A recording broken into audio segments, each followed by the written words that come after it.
ہماری زندگی میں کوئی بھی چیز برا تجربہ نہیں ہوتی اگر آپ اس سے سبق سیکھ لیں۔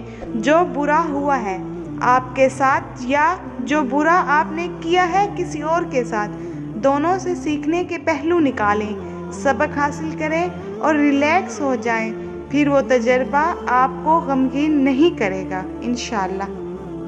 حالت سجدہ کی دھیمی سسکیاں بارگاہ الہی میں بڑا کہرام مچاتی ہیں۔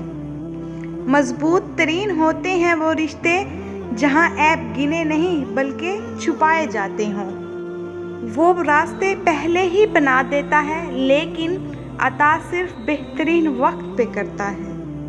وہی لوگ انمول ہوتے ہیں جو پریشانی میں دلاسا دیتے ہیں، عقل کی بات کرتے ہیں، ہمیشہ تنہائی میں اصلاح کرتے رہتے ہیں، کوئی لالچ نہیں رکھتے۔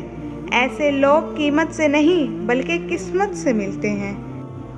اکیلے بیٹھ کر خود سے سوال کریں کہ اگر آپ کے مرنے پر کتنے لوگوں کی زندگیوں پر فرق پڑے گا۔ جن لوگوں کو فرق پڑے گا ان کا خیال رکھیں اور کوشش کریں کہ ان کے لیے آپ کے بعد آسانیاں ہوں اور باقی لوگوں کی فکر چھوڑ دیں۔ صبر کا سلیقہ نہیں مجھے یا رب، میرا دل اپنی رضا میں راضی کر دے، آمین ثم آمین۔